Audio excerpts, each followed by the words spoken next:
Hello, everyone. Welcome to the Blue Planet Science series at the New England Aquarium.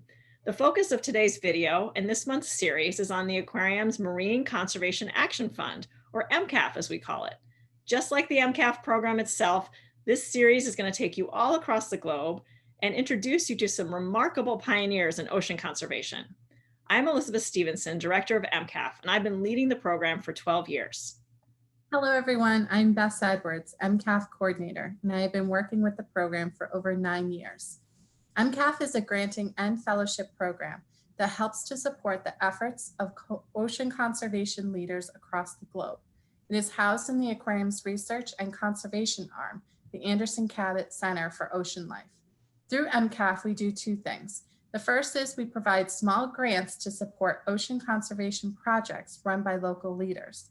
Since its launch in 1999, MCAF has supported 173 projects in 54 countries and across 6 continents. As you can see on this map, we have funded a project on every continent except Antarctica. Now, in MCAF's early years, we funded projects all across the globe, but in the past decade, we have focused our program exclusively on low and middle income countries. And this is because they host much of the world's biodiversity, but also have fewer financial resources to support ocean conservation. We fund projects that take a science-based approach that are also holistic and inclusive in involving stakeholders such as fishers, as well as youth and local communities. We also value projects that help train and encourage and engage the next generation of ocean leaders. Some examples of projects we have funded include a groundbreaking effort by the Haiti Ocean Project to establish a marine species monitoring network in collaboration with fishers, communities, and youth in Haiti. That project led to many exciting findings, including sightings of juvenile endangered oceanic white-tip sharks. Another project led by the Bird's Head Leatherback program helps to protect sea turtle nests from poachers and predators in Indonesia. This is one of the last strongholds of the critically endangered Western Pacific leatherback turtle. We also funded a project to train local scientists in Madagascar to monitor the health of coral reefs. These monitoring programs, driven by local people, are vital for understanding the impact of climate change on coral reefs. Now, we mentioned that there are 2 key aspects to the MCAF program, and we just covered the first one, which is our granting. The second aspect of MCAF is building enduring, two-way, supportive relationship with conservation leaders, most notably through our Fellows program. Through the program, which launched in 2015, we deepen our support and connection with selected grantees by recognizing them as Fellows. Now, Fellows are visionary leaders who spearhead science and conservation efforts and also engage local stakeholders and train the next generation of ocean stewards. The goal of the MCAF Fellows program is to help support their influence, impact, and longevity in ocean conservation. And we do this through financial support, recognition, and building a supportive learning community.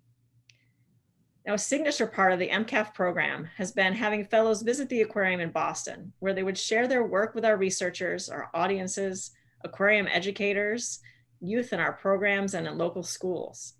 These visits created so many opportunities for two-way learning exchange, networking, relationship building, and for having a lot of fun in the aquarium. Now, the culmination was in the fall of 2019 when we had our first ever summit, bringing 11 fellows from across the globe to share their work with each other, the aquarium community in Greater Boston. We are looking forward to the day when we can bring everyone together again. But in the meantime, we are all staying connected online. Now, speaking of our fellows, it is now our great pleasure to have you meet some of them. Hello, my name is Thomas Jain. I am from Senegal, West Africa, and I am an MCAF Fellow. And I am the founder also of the African Colonial Institute, who are NGO based here in Senegal. And our work is focused on conserving turtle, tortoise, and terrapin in West Africa mainly, but throughout Africa also. Hi, I'm Lucy Keith Jine. I'm the founder and director of the African Aquatic Conservation Fund, and I'm an MCAF Fellow. My work in Senegal and throughout West Africa focuses on protecting and studying African manatees, whales, and dolphins. Hi, my name is Shaw Selby. I'm a conservation technologist. I founded Conservify and FieldKit to help build technologies to help conservationists solve their greatest challenges. And I'm an MCAF Fellow. Hi, my name is Kirsten Forsberg, and I'm founder and director of the nonprofit Planeta Oceano based in Peru, and I'm proud to be an MCAF Fellow. My work is focused on engaging coastal communities as leaders in marine conservation. Hi, I'm John Flynn, founder and conservation director of Wild Seas and an MCAF Fellow. We work primarily with artisanal fishers and local communities in Ghana, West Africa, to protect endangered sea turtles and marine life. I am Florencia Vilches, a scientist with the Instituto de Conservación de Ballenas. My work in Argentina focused on the conservation of southern right whales through research and education. And I am proudly a Marine Conservation Action Fund Fellow.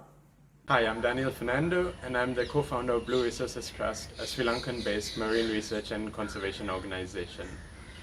I focus primarily on sharks and rays and help encourage the development of sustainable fisheries policy. And I'm an MCAF Fellow. Hi, my name is Anna Oposa, and I am the Executive Director and Chief Mermaid of Save Philippine Seas. My work in the Philippines focuses on shark conservation, environmental education, and waste management. In the coming weeks of the Blue Planet Science Series, you'll have a chance to spend more time getting to know our MCAF Fellows.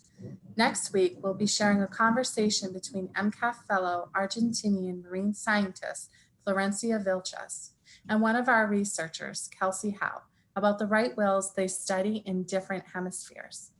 In the meantime, we invite you to learn more about the Marine Conservation Action Fund program by visiting us on our webpage, where you can check out our interactive map highlighting the projects we funded and blogs by MCAF grantees and fellows in the field.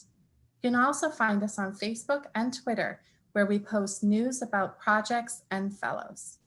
Thank you for joining us today. As we sign off, we'd like to leave you with a video short on the MCAF program.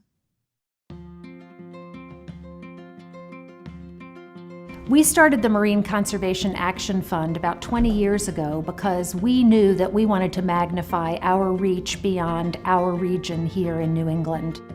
To be able to identify scientists around the globe who are doing really cutting-edge work in their communities to help better our understanding of problems around the globe, but to also help them anchor back to the knowledge that we have here in our institution. What better way to expand our reach across the globe than to create these small micro grants?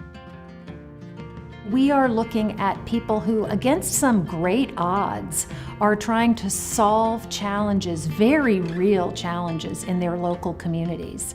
In 20 years, the Marine Conservation Action Fund has supported more than 150 projects in over 50 countries and across 6 continents. We are able to fund people early on in their projects and help them gain credibility and leverage that support from the New England Aquarium to get additional support that can then take their project bigger and help them scale up.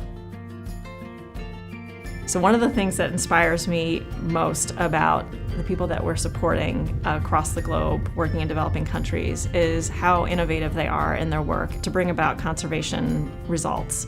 They work with politicians, they work with schools, they work with fishermen, they work with communities.